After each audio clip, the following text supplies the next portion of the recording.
வீட்ல எல்லாருக்கும் லீவ் விட்டதுனால திடீர் பயணமாக ஒரு 2 நாள் கோயம்புத்தூரும் குருவாயூரும் போயிட்டு வரலாம் அப்படின்னு முடிவு பண்ணிட்டு கார்ல கிளம்பணும். கிளம்பின உடனே இங்கிருந்து கிளம்பிட்டு நம்ம கிட்டத்தட்ட கோயம்புத்தூர் போறதுக்கு 8 மணி நேரம் நம்முடைய கூகுள் மேப்ல காமிச்சது. நாங்களும் கிளம்பி இது நம்ம செங்கல்பட்டு, அப்புறம் திண்டிவனம், உளுந்தூர்பேட்டை, விக்கிரவாண்டி போயிட்டு விக்கிரவாண்டியில இருந்து உளுந்தூர்பேட்டை, அப்புறம் சேலம் வழிய ஈரோடு, கோயம்புத்தூர் போய் சேர்த்துட்டு கோயம்புத்தூர்ல இருந்து திரும்பவும் அங்கிருந்து நம்ம குருவாயூர் போய் குருவாயூர்ல இருந்து திரும்பவும் வர்ற வழியில பண்ணாரி அம்மன் கோயில், அப்புறம் கொடிவேரி டேம் பார்த்துட்டு திரும்பவும் வீட்டுக்கு வரதா சொல்லி ஒரு 2 நாட்கள் நம்ம ஒரு பிளான் பண்ணி வச்சிருக்கோம். நாங்க கோயம்புத்தூர்ல விளாங்குறிச்சி அப்படின்ற இடத்துல பார்த்தீங்கன்னா சூப்பர் ஹோட்டல் அப்படின்னு சொல்லிட்டு ஒரு ஹோட்டலில் தான் ரூம் போட்டு வச்சுருந்தோம். இது கொஞ்சம் பட்ஜெட் ஃப்ரெண்ட்லியாக எங்களுக்கு இருந்தது. 1250 ரூபா சொல்லி 2 ரூமுக்கு 2500 போட்டு வச்சுருந்தோம். எங்களுக்கு என்ட்ரி டைம் 11 மணி தான். ஆனால் நாங்கள் காலையில் 6 மணிக்கு போனதுனால எக்ஸ்ட்ரா 500 வாங்கிட்டு தான் எங்களை காலையில் ஒரு 7 மணிக்கும் அலோவ் பண்ணாங்க. ரூம் ஓகே தான், ரொம்பவும் அதிகம் சொல்ல முடியாது. ரேட்டிங் கரெக்டாக தான் இருந்தது. 3.9 கொடுத்துருந்தாங்க மக்கள். நாங்கள் மறாத நாள் எங்களோட தங்கியிருந்த விளாங்குறிச்சி ஹோட்டலில் மருதமலை போகிறதுக்கு கிளம்பியிருந்தோம். இது கிட்டத்தட்ட 21 கிலோமீட்டர் எங்களுக்கு காமிச்சிருந்தது. அந்த 21 கிலோமீட்டர் பார்த்திங்கன்னா கிட்டத்தட்ட 1.25 மணி நேரம் போனோம். நீங்கள் காரில் போனீங்கன்னா மருதமலை அடிவாரத்துலேருந்து மேலே போகிறதுக்கு ரூட் இருக்குது. ஆனால் மேலே பார்க்கிங் அந்தளவுக்கு நிறைய இல்லைன்றதுனால உங்களுக்கு நிறுத்தி விடுவாங்க. அதனால் நீங்கள் நடந்து போகலாம், இல்லை அங்கேருந்து பஸ் வசதி இருக்குது, அதில் கூட நீங்கள் ட்ராவல் பண்ணி பார்க்கலாம்.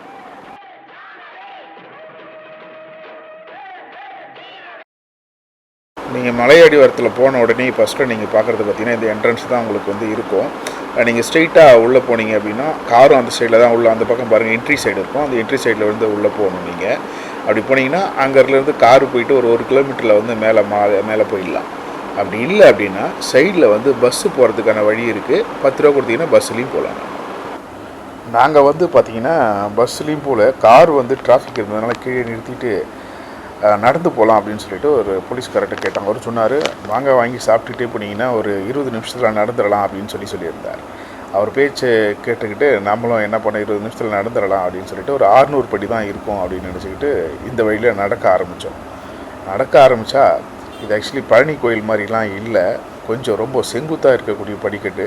இது போக போக தான் ரொம்ப தெரிஞ்சுது முருகன் எந்த இடத்துல ஒரு மலையில் உட்காந்துருக்காரு அப்படின்னு சொல்லிட்டு. பழனி கோயிலெலாம் பார்த்திங்கன்னா உங்களுக்கு 2 இது இருக்கும், யானை பாதம் அப்புறம் குதிரை பாதம் அப்படின்னு சொல்லிட்டு. யானை பாதன்றது ஃப்ளாட்டாக இருக்கும், குதிரை பாதன்றது கொஞ்சம் நெட்டையாக இருக்கும். ஆனால் இது கம்ப்ளீட்லி பார்த்திங்கன்னா உங்களுக்கு நெட்டையாக இருக்கிற மாதிரியே இருந்தது. கிட்டத்தட்ட ஒரு 200 படி ஏறுறதுக்குள்ளே கொஞ்சம் ரொம்பவும் இது பண்ண ஆரம்பிச்சிட்டோம். போகிற வழியிலே பார்த்திங்கன்னா உங்களுக்கு அங்கேருந்து கீழே இருந்து இந்த பூஜை சாமான்கள் எல்லாமே இருந்தது. அது எல்லாத்தையும் அங்கேயே வாங்கிட்டு அதையும் வெயிட்டாக தூக்கிட்டு போயிட்டு இருந்தோம். மேலே கிடைக்குது, ஆனால் இந்த அளவுக்கு எதுவும் இல்லை. ஓகே, சைடில் பார்த்திங்கன்னா உங்களுக்கு நிறைய இந்த கடைகள்லாம் இருந்தது. அதில் அழகான இந்த முருகன் படங்கள் எல்லாமே பார்த்திங்கன்னா உங்களுக்கு வச்சுருந்தாங்க. அதெல்லாம் பார்க்குறதுக்கு டிஃப்ரெண்ட்டாக முருகன் ரொம்ப அழகாக சிரிஷா மாதிரி நல்லா அழகாக இருந்தார். அதை பார்த்துட்டு அதையும் வாங்கிட்டு வீட்டுக்கு வைக்கிறதுக்கு மனசு ரொம்பவும் அடிச்சுக்கும். ஏன்னா அந்தளவுக்கு முருகன் படம் ரொம்ப அழகாக இருந்தது. அங்கே இருக்கக்கூடிய அந்த கடைகளில் நீங்கள் தேவைப்பட்டால் அதை வாங்கிட்டு கூட வீட்டில் வச்சுக்கலாம். அதன் பிறகு நாங்கள் ஸ்டெப்ஸில் போயிட்டு ஒரு கற்பூரத்தை ஏற்றிட்டு கிளம்பினோம்.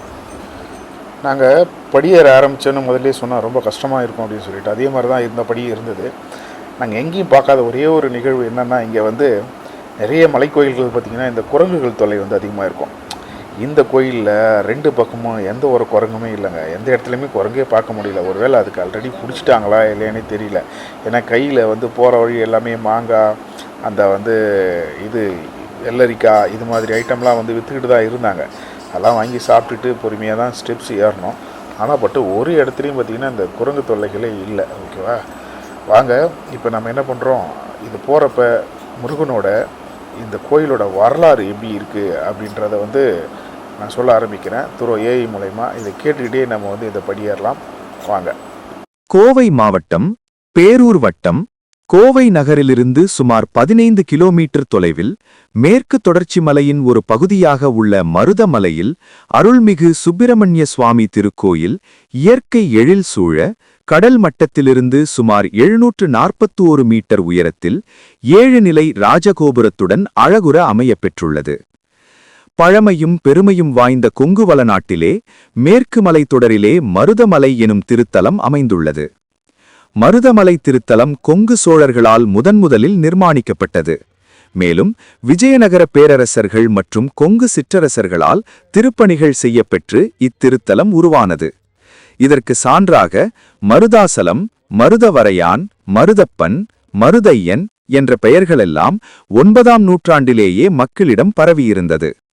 மருதமலை என்ற பெயர் கோயில் நிற்கும் 600 அடி உயரமான கிரானைட் மலையை குறிக்கிறது. மேலும் இந்த பெயரானது அங்கு அதிகமாக வளரும் மருத மரம் என்பதோடு மலையும் சேர்ந்து மருதமலை என அழைத்திருக்கலாம். இந்த முருகன் கோயில் மலைகளில் உள்ள மற்ற முருகன் கோயில்களைப் போலல்லாமல் கிழக்கு நோக்கி இருப்பதால் சிறப்பு வாய்ந்தது.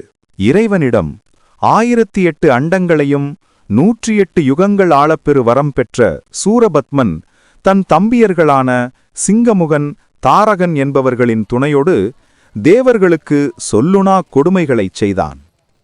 தேவர்கள் சூரபத்மனின் கொடுமையை தாங்க இயலாமல் முக்கட்பெருமானாகிய சிவபெருமானிடம் முறையிட்டனர். சிவபெருமான் தேவர்களிடம் சூரபத்மன் முதலியோரை வதம் செய்ய குமரன் தோன்றும் வரை ஆதிபுரி எனப்படும் பேரூரில் தங்கியிருக்குமாறு ஆணையிட்டார். மருதமலை அங்கே உள்ளது எனக் கூறிய சிவபெருமான் தனது 5 முகத்துடன் 6வது முகமாக தீப்பிழம்பாக முருகப்பெருமான் தோன்றினார். அதனை அறிந்த நாரத மகரிஷி தேவர்கள் முனிவர்களிடத்திலே இந்த நற்செய்தியைச் சொன்னார். தேவர்களும் முனிவர்களும் இணைந்து முருகப்பெருமானை வேண்டி கல்பக்கோடி ஆண்டுகள் தவம் மேற்கொண்டார்கள். இதை அறிந்த மகாவிஷ்ணுவும் அன்னை உமாதேவியின் திருப்பாதச் சிலம்பு முத்துக்களிலிருந்து உதித்த நவவீரர்களும் மருதமலை விரைந்தனர். அவர்களும் இந்த இன்னல்களிலிருந்து விடுபட தவம் புரிந்தனர். நாரத மகரிஷி முருக வழிபாட்டைப் பற்றி மகாவிஷ்ணுவிற்கு எடுத்துரைக்க மகாவிஷ்ணு அவ்வழிபாட்டினை துவங்கினார். இந்த வழிபாட்டிற்கு மனம் மகிழ்ந்து முருகப்பெருமான் மருதவேல் படையாக தேவர்களுக்கும் முனிவர்களுக்கும் நவவீரர்களுக்கும் திருமால் முன்பு காட்சியளித்தார். இனியாமுண்டு அஞ்சேல் என திருவாய் மலர்ந்தருளினார். அப்பெருமை மிக்க மருதவரை எனும் இம்மருதமலையிலே முருகப்பெருமான் வணங்குவோர்க்கும் வருவோர்க்கும் தன்னை வழிபடுவோர்க்கும் வரங்கள் பல வாரி வழங்கும் வள்ளலாக மருதாச்சலமூர்த்தி எனும் திருநாமம் கொண்டு இத்திருத்தலத்தில் அருள்பாலிக்கின்றார். மருதாச்சலம் இருக்க மனக்கவலை ஏன் அப்படின்னு சொல்லிட்டு அந்த வாசகத்தை பார்த்தோன்னே அவ்வளோ தூரம் நடந்து வந்த கால் வலியும் உடம்பு வலியும் போயே போனது மாதிரியான ஒரு உணர்வு நமக்கு இருந்தது. மலை மேலே 500 படிக்கட்டுகளுக்கு மேலேயும் பார்த்திங்கன்னா நடந்து வந்து 600 படிக்கட்டு மேலே போய் முருகனை வந்து தரிசிக்கக்கூடிய ஒரு நிலைமைக்கு வந்துட்டோம். முருகனை கிட்ட பார்க்க பார்க்க அந்த வந்து உடம்பொடி போனதுன்னு தான் சொல்ல முடியும். இங்கே பாருங்கள், மேலே வந்து சேர்ந்துருக்கோம். சேர்ந்த பிறகு நீங்கள் முருகனை தரிசிக்கிறதுக்கு அடுத்த கட்டத்துக்காக நம்ம போக வேண்டியது இருக்கும். ஓகே, உள்ளே போயிட்டு நம்ம அந்த இடத்துல அந்த மண்டபத்தில் உள்ள நுழையிறதுக்கான மண்டபத்தில் கியூவில் வந்து நிறைய பேர் நின்று இருந்தாங்க. அந்த இடத்துக்கும் போயிருந்தோம். பாருங்கள், முருகனோட அந்த மருதமலை கோயில். அப்புறம் மேலேருந்து ஒரு சின்ன வியூ வந்து பார்த்தோம், கோயம்புத்தூரோடது. அந்த மேற்கு தொடர்ச்சி மலையில் கிழக்கு பக்கம் நோக்கி இருக்கக்கூடிய இந்த முருகன் வந்து மிகவும் சிறப்பானவர். ஏன்னா இருக்கிற மலைக்கோயில்கள் 6 கோயில்கள்லையுமே இந்த முருகன் வந்து கிழக்கு பக்கம் பார்த்து உட்கார்ந்திருக்கிறது வந்து ஒரு பெருமை, ஒரு வந்து தனிச்சிறப்பு அப்படின்னு கூட சொல்கிறாங்க. சுற்றி இருக்கக்கூடிய இந்த வியூ பாருங்கள். ஏன்னா இந்த கோயிலுக்கு வந்து ரோப் கார் இதுவரையிலும் விடலை, பஸ்ஸு மட்டும்தான் விட்டுருக்காங்க. கூடிய விரைவில் வந்து பக்தர்கள் வந்து மேலே போகிறதுக்காக அந்த எஸ்கலேட்டர் அமைப்பு வந்து ஏற்படுத்தப்படும். அதுக்கான டொனேஷன்ஸ் வந்து கேட்குறதா அங்கே ஒரு ஸ்டிக்கர் வந்து ஒட்டியிருந்தாங்க. அதுலேயும் இந்த வீடியோவில் நீங்கள் பாருங்கள், ஏதாவது முடிஞ்சவங்க வந்து எஸ்கலேட்டர் பண்ணுறதுக்கு டொனேஷன் ஊற்றலை.